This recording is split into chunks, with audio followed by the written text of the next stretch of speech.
I stood in front of the mirror longer than I meant to, smoothing the fabric of my dress with my palms, as if that could quiet the unease in my chest. The dress was pale blue, simple, elegant without being loud, no visible brand, no dramatic cut, nothing that would invite questions or assumptions.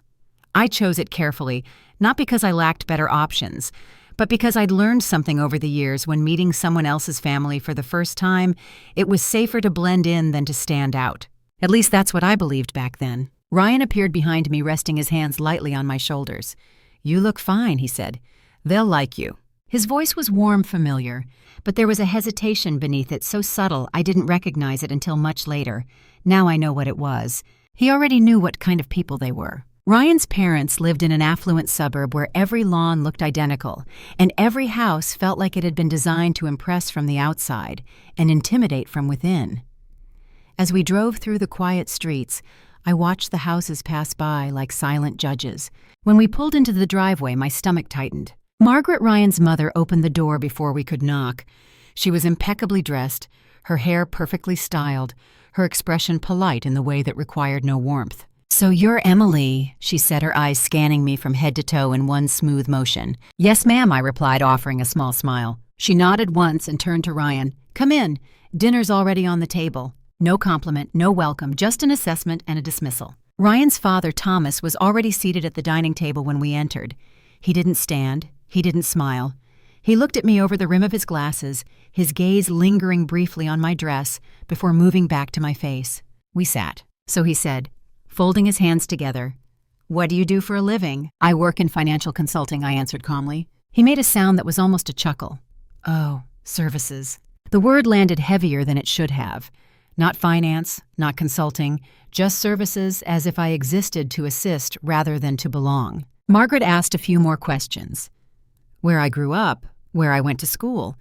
Each one carried an invisible scale measuring my answers against standards I hadn't agreed to meet. Ryan sat beside me silent, present but distant. I could feel the space between us widening with every passing minute. Then Lily arrived. Ryan's younger sister swept into the dining room wearing a red dress and a smile that was too practiced to be genuine. She looked at me with open curiosity, the kind that wasn't interested in knowing me, only in placing me. "So you're Emily," she said brightly.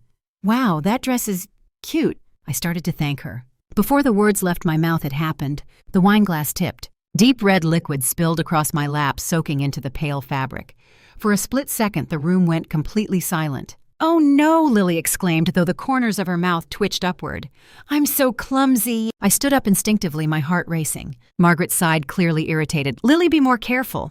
Then she looked at me not with concern but calculation. "Well," she said coolly, "at least it's not an expensive dress. Something like that should wash easily." Lily giggled. "Yeah, dresses like these usually aren't too pricey anyway, right?" I felt my cheeks burn. No one handed me a napkin.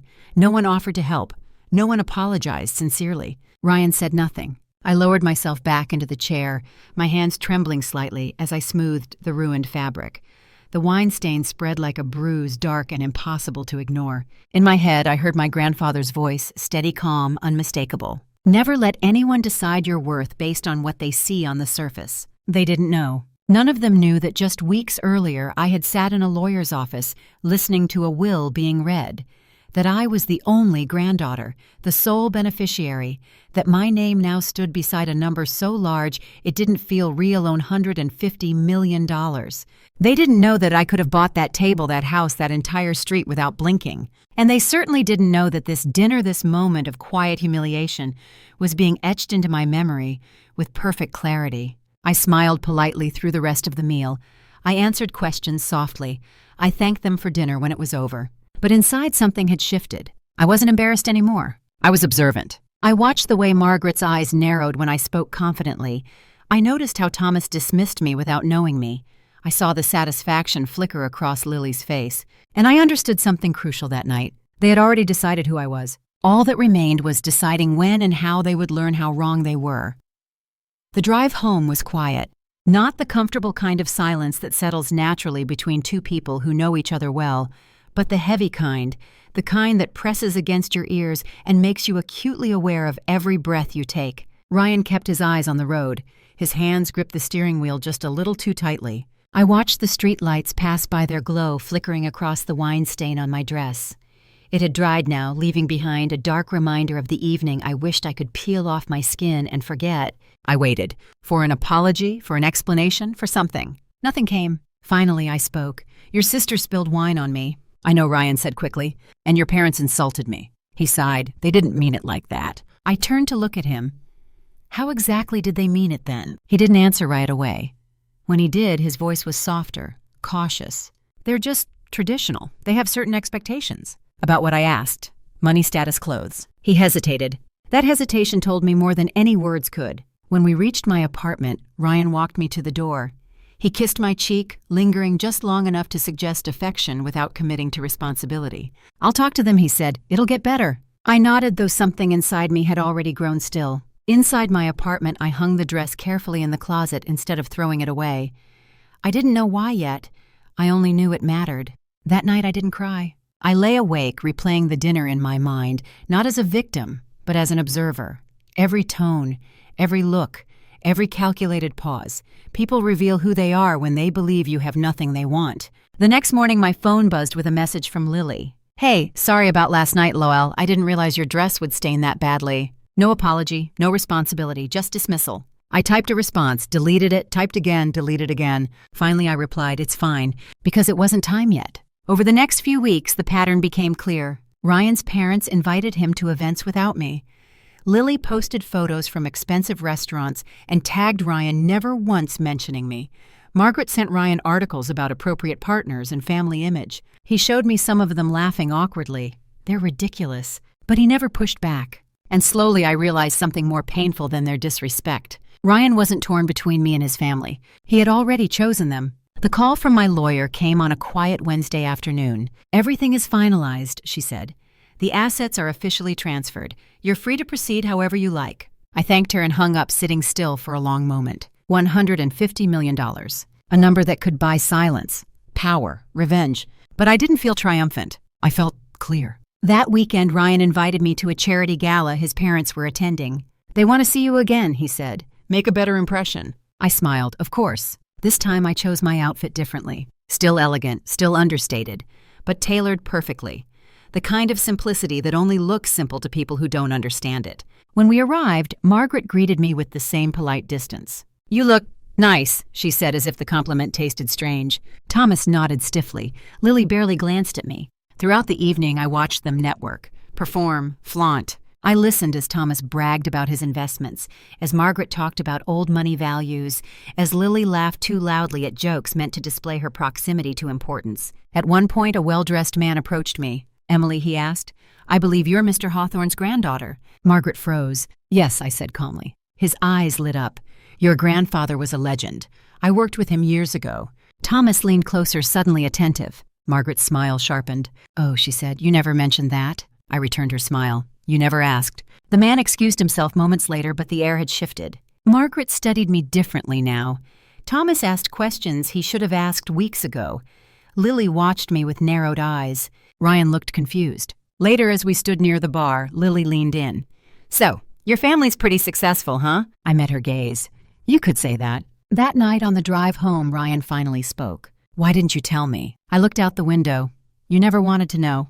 The silence returned, but this time it belonged to him. I understood then this wasn't about revenge. It was about choice. They had judged me when they thought I was small. Now they were about to learn what it meant to misjudge someone who had nothing left to prove and everything left to decide. And I was just getting started. The first sign wasn't an apology. It was curiosity. Margaret called Ryan 2 days after the gala. I wasn't supposed to hear the conversation, but Ryan had put the phone on speaker without realizing it, pacing back and forth across my living room, like a man trying to outrun his own discomfort. "Why didn't you tell us Emily was connected to the Hawthorne family?" his mother asked, her voice suddenly warm, almost indulgent. Ryan glanced at me, startled. I didn't know it mattered. There was a pause on the other end of the line. Then Margaret laughed softly. "Of course it matters, sweetheart. We just want to understand who we're welcoming into the family." Welcoming. I caught that word immediately. After the call ended, Ryan looked at me with a mixture of confusion and something dangerously close to relief. "They just want to get to know you better," he said. "Maybe we can have dinner again. Start fresh." I smiled politely. Inside, I was already taking notes. The second sign came through Lily. She texted me that same evening. "Hey, I feel bad about how things started between us. Want to grab coffee sometime? My treat. It was the same Lily who had laughed when wine soaked my dress. The same Lily who had reduced me to a joke at her family's table. I replied simply, sure. Not because I wanted reconciliation, because I wanted clarity. We met at a cafe she clearly chose on purpose expensive, visible, the kind of place where people wanted to be seen. Lily arrived 10 minutes late, dressed impeccably, her phone already in her hand. I had no idea about your grandfather, she said, almost immediately stirring her coffee, though she hadn't taken a sip. I mean, wow, that's impressive. Is it? I asked. She laughed awkwardly.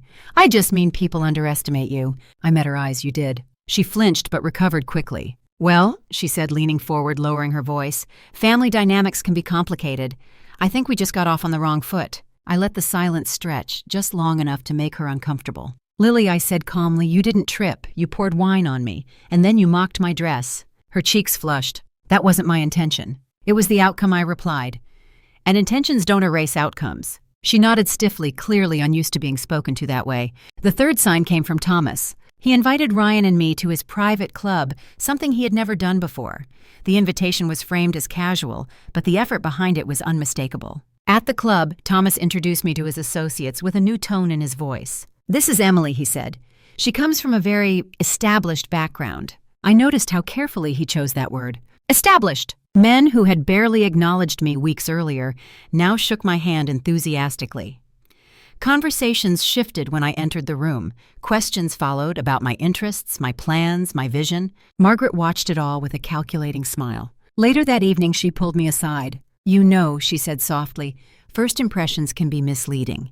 I hope you didn't take anything personally that night. I held her gaze. I did, I said, but I also learned a lot. Her smile tightened. Driving home, Ryan was animated for the first time in weeks. They really like you now, he said. I think things are finally falling into place.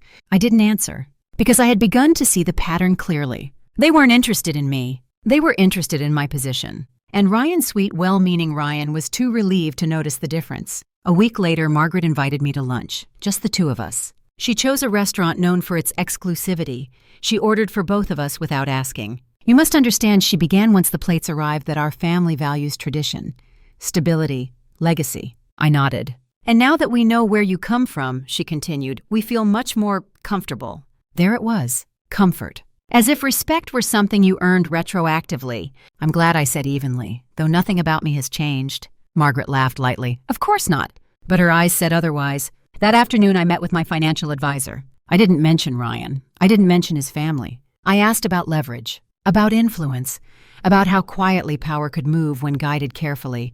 You're in a unique position, my advisor said. People will assume they know what you want. That's where mistakes happen. That night, Ryan talked excitedly about the future. Mom mentioned maybe helping us invest. Dad thinks we'd make a great power couple. I listened. And finally, I asked the question that had been sitting in my chest for weeks. Ryan, I said, would you have defended me at that first dinner if I hadn't been who I am? He froze. I mean, I'm asking honestly, I said. If I were exactly the same person but without the name, without the money, would you have spoken up? He didn't answer. Not because he was cruel, but because he was honest. That night I lay awake understanding something fundamental. They believed they were fixing a misunderstanding. In reality, they had revealed a truth. And now that I saw it, I could never unsee it. They thought the story was about acceptance. They were wrong. It was about exposure. And the next chapter would begin the moment they realized that not every smile is forgiveness, and not every silence is surrender. Margaret's invitation arrived 2 days later, dressed up as generosity. She called in the early afternoon, her voice warm in a way it had never been before.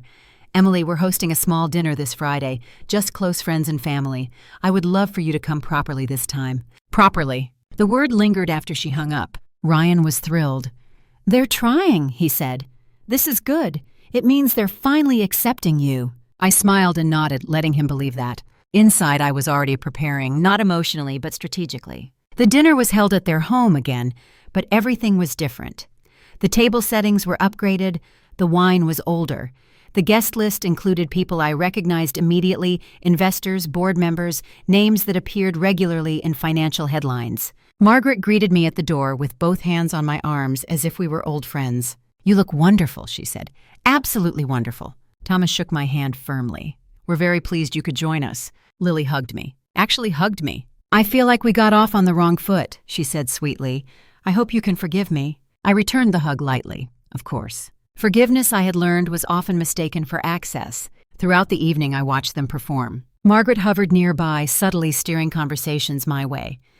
Thomas asked me about markets, about long-term investments, about what I thought was coming next.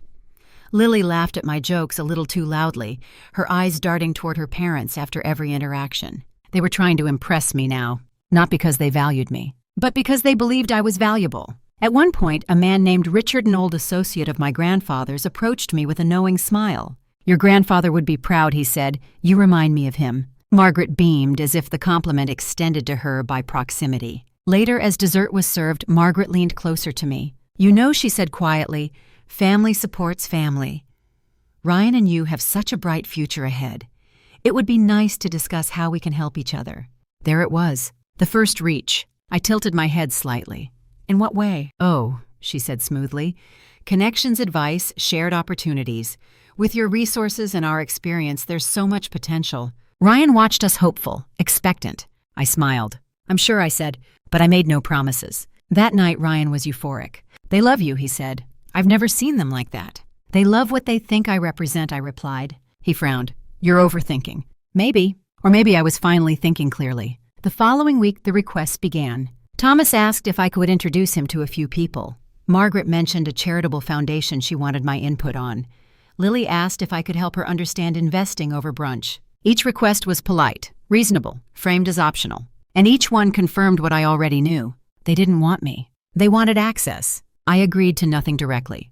I listened, I observed, I let them believe momentum was building. Meanwhile, I started making my own moves. I met privately with Richard, with my grandfather's former partners, with people who understood how reputations were built and how they quietly unraveled.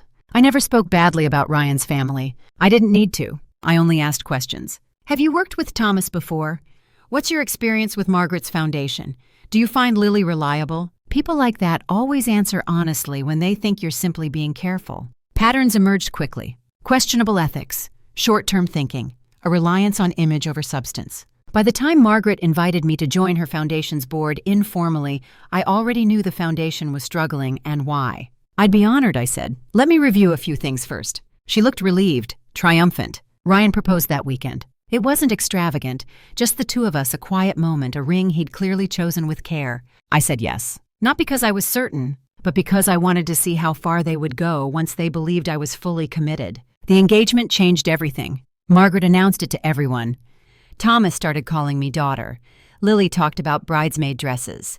They assumed alignment. They assumed control. What they didn't realize was that every assumption they made, every expectation they voiced, every careless comment they let slip, it all fed into a larger picture. One evening, as Ryan slept beside me, I stared at the ceiling and made a decision.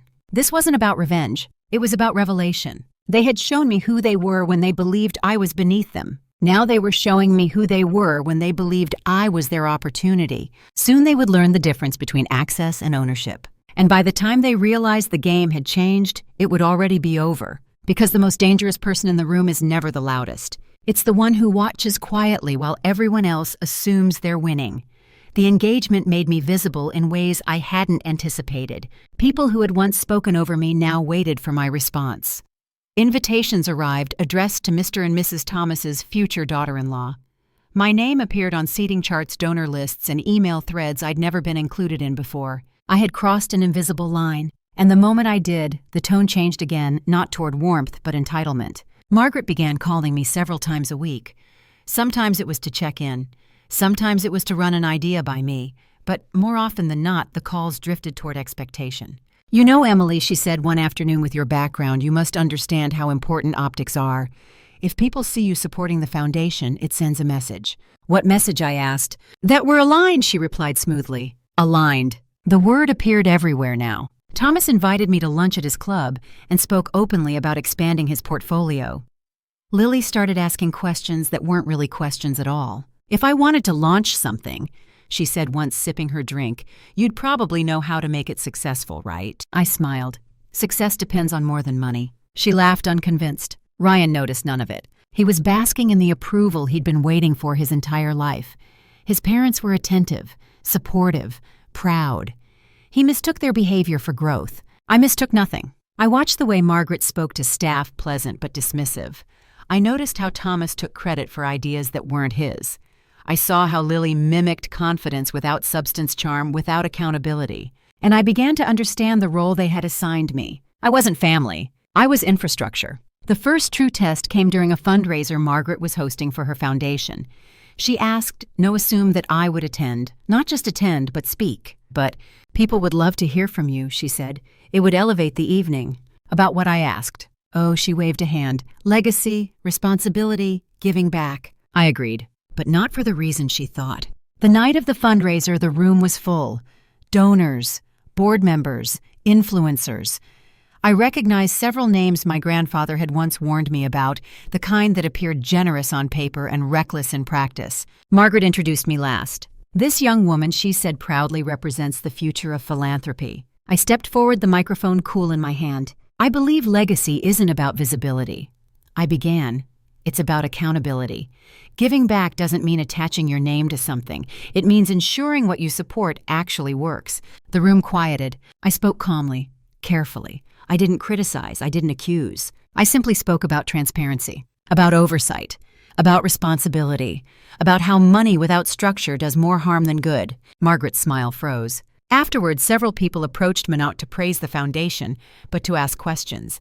Good questions. Margaret pulled me aside later, her voice tight. That was unexpected, she said. I spoke honestly, I replied. She nodded, though her eyes hardened. A week later, Thomas asked if I'd consider co-investing in a venture with him. It's a great opportunity, he said, low risk. I reviewed the proposal that night. It was neither great nor low risk. I declined, politely, firmly. His disappointment was immediate, his tone cooler. Lily, meanwhile, grew restless. You've changed, she said one evening. You used to be easier. I looked at her. I used to be quiet. That distinction unsettled her. The cracks began to show. Margaret complained subtly about how difficult it was to include me. Thomas remarked once that I was overly cautious. Lily stopped pretending to like me at all. And Ryan? Ryan was confused. Why won't you just help them? He asked one night. They're family. I turned toward him fully then. Are they? I asked. Or are they just people who want something from me? He didn't answer. Not because he didn't know, because he didn't want to. That was the moment I realized the truth I'd been avoiding. This wasn't just about his family. It was about him. Ryan loved the version of me that solved problems quietly and asked for nothing. He loved how I smoothed tension and absorbed discomfort. But he didn't love the woman who questioned, who declined, who set boundaries. He had never known her. Margaret's final attempt came wrapped in generosity. She invited me to join the foundation's board officially. Think of it as a symbol, she said, a sign of unity. I asked for the financials. She hesitated. That hesitation told me everything. I declined again. This time she didn't hide her frustration. I don't understand why you're making this so difficult, she said sharply. We're trying to include you. Inclusion without respect isn't generosity, I replied. It's control. The silence that followed was absolute. When I got home that night, Ryan was waiting. They're upset, he said. I know. They think you don't trust them. I don't. The words hung between us, heavy and final. He stared at me as if seeing me for the first time. Then why are you marrying into this family? He asked. I thought of the wine-stained dress, of the laughter, of the sudden respect that came only after my name carried weight. I haven't decided if I am, I said quietly. That was the night the illusion broke. They had assumed I would adapt. They were wrong. Because the moment you stop being a guest in someone else's life, you start deciding who gets to stay. And in the next chapter, they would learn what it meant to lose access to something they believed they already owned. The morning after that conversation, I woke up with a strange sense of calm. Not relief, not sadness, just clarity. Ryan was still asleep beside me, his back turned, his phone lighting up intermittently on the nightstand. I didn't need to look to know who it was. Margaret had a habit of early morning urgency whenever she felt control slipping. I got up quietly and made coffee.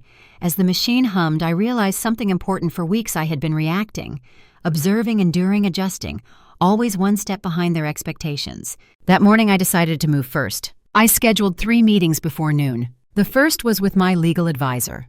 I reviewed the prenuptial agreement Ryan's parents had casually suggested weeks earlier, framed as protecting both sides. It's designed to protect them, my advisor said flatly, not you. I nodded. Then we won't be using it. The second meeting was with my financial team. I instructed them to restructure several trusts quietly, efficiently, placing layers between my assets and any future marital claims. Is something wrong? One of them asked. No, I replied. Something is finally right. The third meeting was the most personal. I met with myself. I sat alone in my car after the last meeting, hands resting on the steering wheel, and asked the question I had been avoiding since the engagement ring slipped onto my finger. If none of this existed, the money, the name, the leverage, would I still choose this man? The answer came without hesitation. No. That afternoon, Ryan called. My mom wants to talk, he said. She thinks there's been a misunderstanding. I smiled to myself. There hasn't, I said, but I'll listen. We met at their house, again. Margaret greeted me with a tight smile. Thomas stayed seated, arms crossed. Lily hovered nearby, pretending not to watch. We're concerned, Margaret began. You've been distant. I've been honest, I replied. Thomas scoffed. You're making this complicated for no reason. I looked at him calmly. I'm making it clear. Ryan shifted uncomfortably. Margaret leaned forward. Emily, we welcomed you into our family. We've supported you. I raised an eyebrow. You tolerated me when you thought I was insignificant. You praised me when you thought I was useful. Lily laughed sharply. That's not fair. It's accurate, I said. The room went quiet. Thomas stood. If you think you're above us, I interrupted, but I won't be beneath you. Ryan finally spoke. What do you want? I turned to him then fully. I want a partner, I said, not a mediator between me and your parents, not someone who waits to see which side is safer. His face fell. Margaret's voice hardened. So what is this, a threat? No, I said. It's a boundary. I took a breath. I won't join the foundation. I won't co-invest. I won't lend my name or my resources. And I won't move forward with a marriage that treats me like leverage. Lily's eyes widened.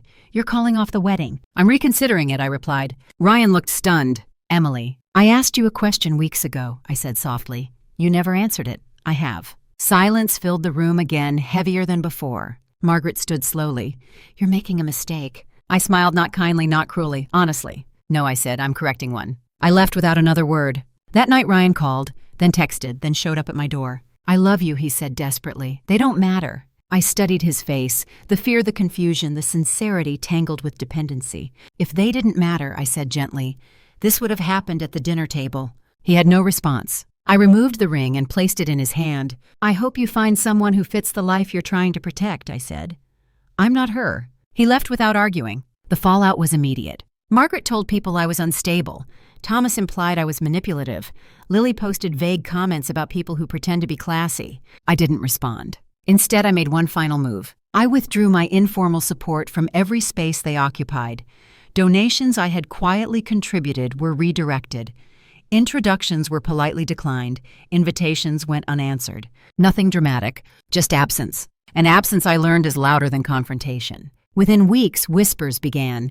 Funding gaps appeared. Meetings were postponed. People asked questions Margaret couldn't answer without me. Ryan's family had built their influence on proximity. They had mistaken access for entitlement, and now for the first time they were feeling what it meant to lose something they never truly owned. I didn't celebrate. I didn't gloat. I simply stepped fully into my own life. Because revenge isn't always about destruction. Sometimes it's about withdrawal. And in the chapters ahead, they would finally understand that the greatest punishment isn't humiliation. It's irrelevance.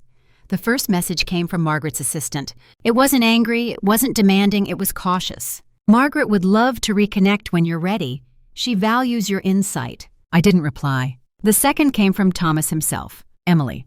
The message read, I think things escalated unnecessarily. We should talk like adults. I deleted it. By the third message from Lily of all people, I understood they were no longer confused. They were concerned. Ryan's family had never believed I would walk away completely. They assumed my boundaries were temporary, my distance performative, my silence strategic but negotiable. They were wrong. Within a week, consequences began to surface, quietly at first, then unmistakably. Margaret's foundation lost 2 donors.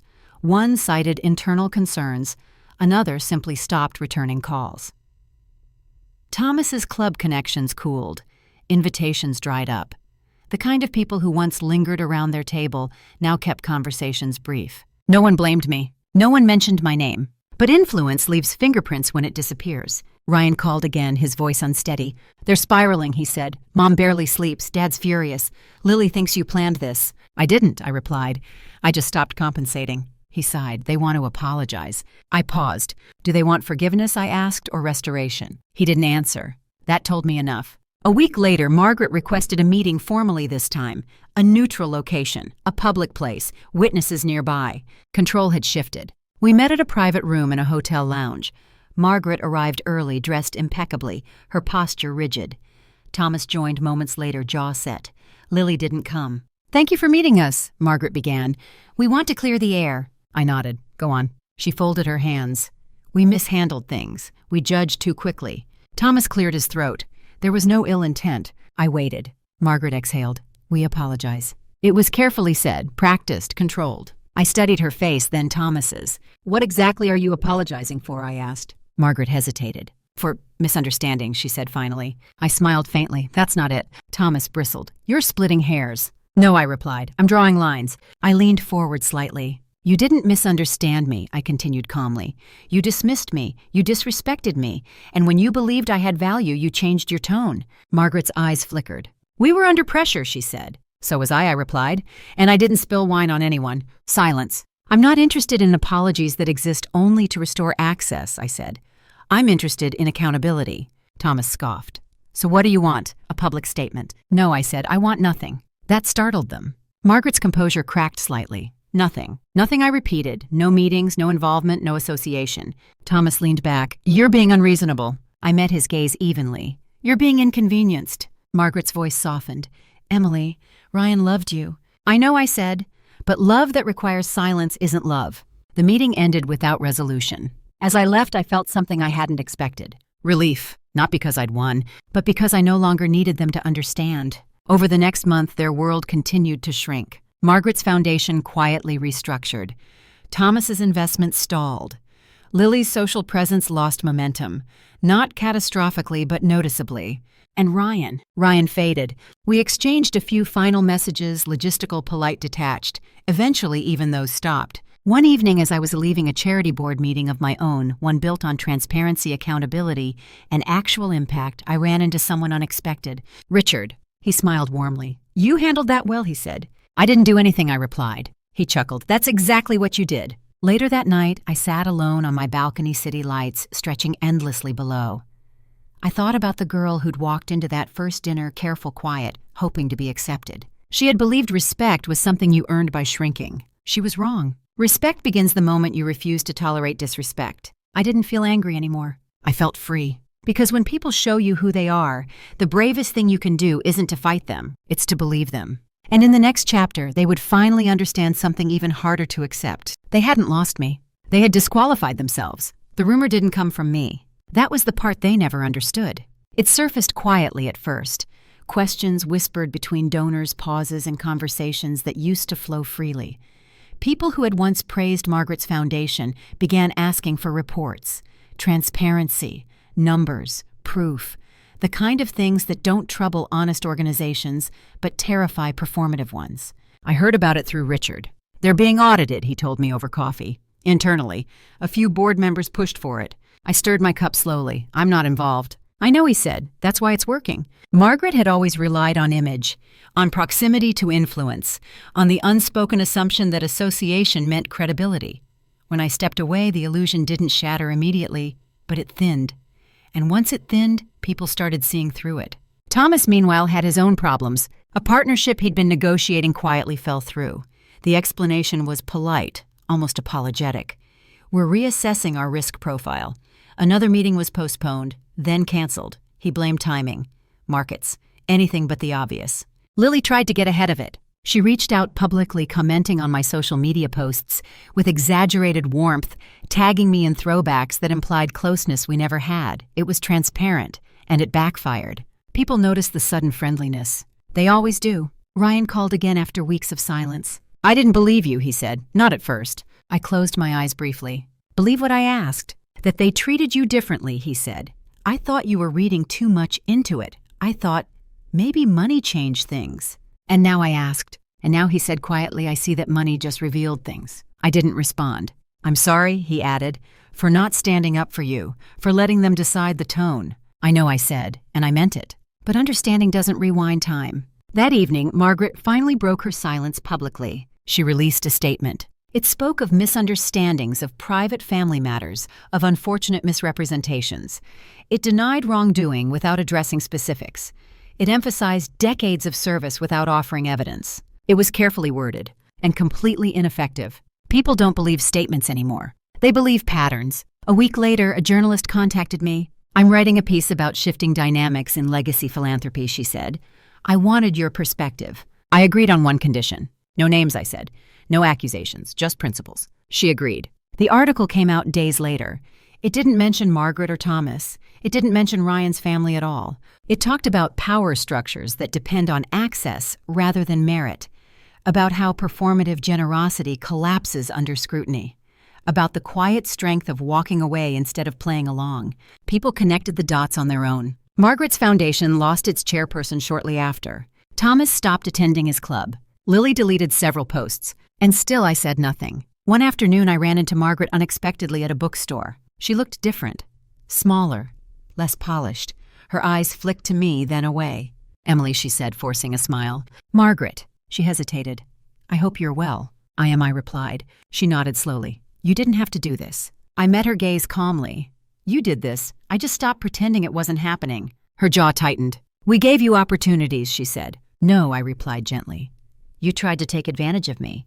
There's a difference." She said nothing more. As she walked away, I felt no satisfaction. Only finality. Later that night, I thought back to that first dinner. The wine-stained dress, the laughter, the moment they believed I was small. I realized something then. They weren't cruel because they thought I was poor. They were cruel because they thought I was powerless. And when that assumption collapsed, everything else followed. Power doesn't shout. It doesn't threaten. It simply withdraws its consent. In the weeks that followed, I focused on what mattered. Projects that created impact relationships built on mutual respect, a life that didn't require explanation. I wasn't hiding. I was choosing. And somewhere behind closed doors and forced smiles, they were finally understanding the truth they could never spin. The greatest mistake they made wasn't underestimating my wealth. It was underestimating my willingness to walk away. And once you lose someone who knows their worth, you don't get them back. For a while, everything was quiet. Not peaceful quiet in the way a room goes silent just before someone says something they can't take back. I sensed it long before it happened. People like Margaret don't retreat permanently. They regroup, they rewrite, they look for angles. And eventually they look for a villain. I became theirs. It started subtly. A mutual acquaintance mentioned almost casually that Margaret had been deeply hurt by my sudden withdrawal. Another hinted that I was difficult controlling cold. Nothing explicit, just enough to plant doubt. I didn't respond, but then the whispers gained structure. An op-ed appeared online about young wealth and entitlement masquerading as principle. No names were used, but the timing was deliberate. The phrasing familiar, the moral framing unmistakable. According to the piece, some people confused boundaries with punishment and independence with superiority. It warned against women who weaponize withdrawal instead of engaging constructively. I read it once, then closed the tab. Not because it hurt, but because it confirmed what I already knew. They weren't trying to fix anything. They were trying to control the ending. Richard called that evening. "They're trying to reframe," he said. "Make you the aggressor." I expected that I replied. Most people would panic. I'm not most people. What they didn't realize was that the moment they tried to define me publicly, they lost the advantage. Because I had never told my story. And silence when broken at the right moment is devastating. I agreed to one interview. Just one. Not with a gossip outlet. Not with a lifestyle magazine. With a financial journal known for long-form, meticulous reporting. The kind that fact-checks every sentence and leaves no room for theatrics. I didn't talk about Ryan. I didn't talk about Margaret by name. I didn't talk about the dinner. I talked about systems. About how power disguises itself as tradition. About how family values are often used to excuse bad behavior. About how women are expected to absorb disrespect quietly and punished when they don't. I spoke calmly, precisely, without emotion. The article went live on a Monday morning. By Tuesday afternoon, it was being shared everywhere. Not because it was scandalous, because it was accurate. People saw themselves in it, or worse, they saw people they knew. Margaret's circle reacted immediately. Some defended her. Others distanced themselves. A few reached out to me privately with carefully worded messages that began with, "I never realized." Thomas attempted damage control, hosting a private dinner to reassure key partners. 2 declined, 1 attended and left early. Lily tried to reclaim relevance online, posting inspirational quotes about growth and humility. The comments weren't kind. Ryan called me late that night. "I didn't know they were doing this," he said. "The article." "I know," I replied. "They think you're attacking them." I almost laughed. I described behaviors I said. If they recognize themselves, that's not my responsibility. He was quiet. "I should have done more," he said finally. "Yes," I replied, "you should have." That honesty ended the conversation. A week later, Margaret's foundation announced a leadership transition, framed as voluntary, strategic, forward-looking. Everyone knew better. Thomas sold one of his properties quietly, below asking. And Lily applied for a position at a firm I had quietly advised months earlier. They called me to ask off the record what I thought. I told the truth. She struggles with accountability, I said, and she mistakes proximity for competence. She didn't get the job. The irony wasn't lost on me. For the first time since that disastrous dinner, I felt something shift internally. Not anger, not satisfaction, but release. I hadn't destroyed them. I hadn't humiliated them. I had simply stopped protecting them from the consequences of their own behavior. And that was enough. One evening, as I sat alone in my apartment overlooking the city, I thought about how close I had come to marrying into that family, to shrinking myself permanently, to spending a lifetime translating disrespect into patience. The thought made my chest tighten, then loosen, because I hadn't. I chose differently. They thought the story was about wealth. It never was. It was about power and who gets to define reality. They tried to make me the problem. Instead, they exposed themselves. And as Chapter 9 closed, I understood something with complete certainty. The worst thing you can do to people who thrive on control isn't to fight them. It's to tell the truth once and then live so well that they can't touch you again. The final act was approaching, and this time they wouldn't see it coming. I didn't plan the final shift. In fact, if I'm honest, I hoped it wouldn't come at all. I had already moved one emotionally, professionally, psychologically. My life had grown quieter, more intentional. I had learned the art of existing without explanation. But the past has a way of resurfacing when people feel cornered. The call came from a number I didn't recognize. I almost ignored it. Almost, Emily, a woman's voice, said carefully. This is Hannah Cole. I'm a senior editor at the Ledger Review. I hope I'm not catching you off guard. I closed my eyes. She didn't need to explain why she was calling. I believe there's more to the story, she continued. Not just about power or money, but about how women are treated when they don't comply. I wanted to ask if you'd consider telling the full version. On your terms. On my terms. That phrase lingered. I won't attack anyone, I said slowly, and I won't respond to rumors. That's exactly why I called you, she replied. We're not interested in spectacle. We're interested in truth. I asked for time. That night, I sat alone with a glass of water and thought about the first dinner again. The wine spilling onto my dress, the laughter, the way the room had closed in on me while no one intervened. I thought about how easily that moment could have defined me if I had let it. I agreed to the interview, not to retaliate, but to finish the story. The piece wasn't about wealth. In fact, the number was mentioned only once and buried near the end. What mattered was the sequence of events, the dismissal, the silence, the shift in tone once status was implied, the entitlement that followed. I described it calmly without drama.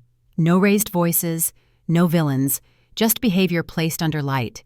The article was titled simply, When Respect Arrives Too Late. It went live on a Friday morning. By noon, it had been shared tens of thousands of times, not because it was sensational, because it was familiar. Women wrote in droves about dinners where they'd been talked over, families that smiled only when they needed something, partners who stayed silent to keep the peace. Men wrote too, some apologizing, some reflecting, some admitting they had seen versions of this and said nothing. Margaret responded within hours. Her statement was sharper this time, defensive, emotional. She accused me indirectly of exaggeration, of bitterness, of rewriting history to elevate myself. It backfired. The contrast was unmistakable. I hadn't raised my voice. She had. Thomas remained silent. So did Lily. The silence this time wasn't strategic. It was exhausted. Ryan sent one final message. I hope you're happy now. I stared at it for a long time before replying. I'm at peace, I wrote. There's a difference. I never heard from him again. In the weeks that followed, something unexpected happened. I stopped being a topic. People moved on. And that, more than anything, was the clearest sign that the story had ended. Margaret's name still appeared occasionally, usually alongside words like restructuring or transition. Thomas retired earlier than planned. Lily pivoted, rebranded, tried again somewhere else. I didn't follow. I had learned that closure doesn't require witnessing someone else's downfall. It requires choosing yourself without guilt. One evening, as I walked home through streets glowing with late summer light, I felt lighter than I had in years. Not because I had won, but because I no longer needed to. The truth had been told, not loudly, not cruelly, but completely. And when truth is complete, it doesn't chase validation. It rests. Only 2 chapters remained. And they weren't about them anymore. They were about me, What I kept, what I learned, and who I became when I finally stopped asking for a seat at tables that never deserved me in the first place. After the article, I expected a wave of emotion, of reaction, of something final crashing into place. It never came. Instead, there was space. The kind you don't notice until it's been missing for a long time. Mornings without checking my phone first. Evenings without replaying conversations in my head, wondering if I had said too much or not enough. The quiet wasn't empty anymore. It was mine. I went back to routines I'd neglected while living inside someone else's expectations. Long walks without headphones. Cooking meals slowly without distraction. Saying no without rehearsing an explanation that no one had asked for. And in that quiet, I began to take inventory, not of assets or achievements, but of what remained after I let go. I kept my discernment. I could spot entitlement now the way sailors read weather, subtle shifts in tone, small assumptions, masquerading as kindness. I no longer mistook charm for character or interest for respect. People revealed themselves quickly when they realized I wouldn't perform for approval. I kept my voice, not the public one, the private one, the one that spoke up the first time something felt wrong instead of the 10th, the one that didn't apologize for taking up space or asking direct questions, the one that said no and meant it. I kept my standards. I stopped negotiating them to make rooms feel more comfortable. If a space required me to shrink, it wasn't a space I needed. If a relationship asked for silence in exchange for belonging, it wasn't love, it was management. I also kept a few things I hadn't expected. Grief, for one. Not for Ryan exactly, but for the version of myself who believed patience could compensate for disrespect. For the future I had imagined, holidays, shared traditions, a family I could fold myself into gently. I let that grief exist without rushing it away. Some losses don't deserve fixing. They deserve acknowledgement. One afternoon I found the dress, the pale blue one. It was still in the back of my closet, the wine-stained faint, but visible like a memory that refuses to fade completely. I held it for a moment, surprised by the tenderness I felt. It wasn't a symbol of humiliation anymore. It was evidence. I donated it the next day. I also kept something else, something quieter, more powerful. Choice. For the first time in my adult life, my decisions weren't shaped by proximity to anyone else's approval. I didn't ask what would look best or who might be offended or how something might be interpreted. I asked one question instead. Is this aligned with who I am now? If the answer was no, I declined. Kindly, firmly, without explanation. Opportunities came and went. Invitations arrived that I ignored. Others I accepted selectively. I learned the difference between being wanted and being valued. One evening, I attended a small dinner hosted by people who had no interest in my background or my balance sheet. They asked thoughtful questions. They listened. They disagreed respectfully. When I left, I realized something startling. I hadn't once thought about proving anything. That's when I knew I was free. A message arrived weeks later from an unfamiliar number. I read the article. I wish I had been braver when it mattered. I didn't ask who it was. I replied simply, "Bravery is still available." And then I deleted the thread, because I no longer carried other people's regret. As autumn settled in, I felt grounded in a way I never had before. Not triumphant, not hardened. Just steady. The kind of steadiness that comes from knowing you can walk away and survive. I thought briefly about forgiveness. Not the performative kind. The kind that requires reconciliation or reconciliation's illusion. The quieter kind. The kind that releases me without reopening doors. I forgave them not because they asked, but because I refused to let bitterness outlive its usefulness. Forgiveness didn't mean forgetting. It meant moving forward without dragging their behavior into rooms they no longer occupied. On the last warm evening of the season, I sat on my balcony and watched the city settle into night. Lights flickered on one by one, lives unfolding in thousands of windows, each with its own version of this story. I wondered how many women were sitting at tables where they weren't respected yet. How many were rehearsing politeness instead of boundaries? How many believed patience was a substitute for dignity? I hoped they would learn faster than I did. But I also knew this. Everyone learns in their own time. And when they do, the most important thing isn't what they lose. It's what they finally keep. The final chapter wasn't about revenge. It was about arrival. The ending didn't arrive with applause. It came quietly the way most permanent things do. One morning, months after the last article faded from conversation, I woke up and realized I hadn't thought about them in days. Not Margaret, not Thomas, not Lily, not even Ryan. Their names no longer surfaced uninvited in my mind. They had receded into the place where old lessons live remembered, but no longer active. That was how I knew the story was truly over. I spent that morning doing nothing remarkable. Coffee, emails, a walk through the neighborhood. But beneath the ordinariness was something profound. I was no longer orienting my life around a reaction to anyone else. I was choosing. The projects I committed to now were different. Smaller in scale, perhaps, but deeper in impact. I supported initiatives that didn't need my name attached, only my attention and follow-through. I sat on boards where accountability mattered more than image, where people asked hard questions without flinching.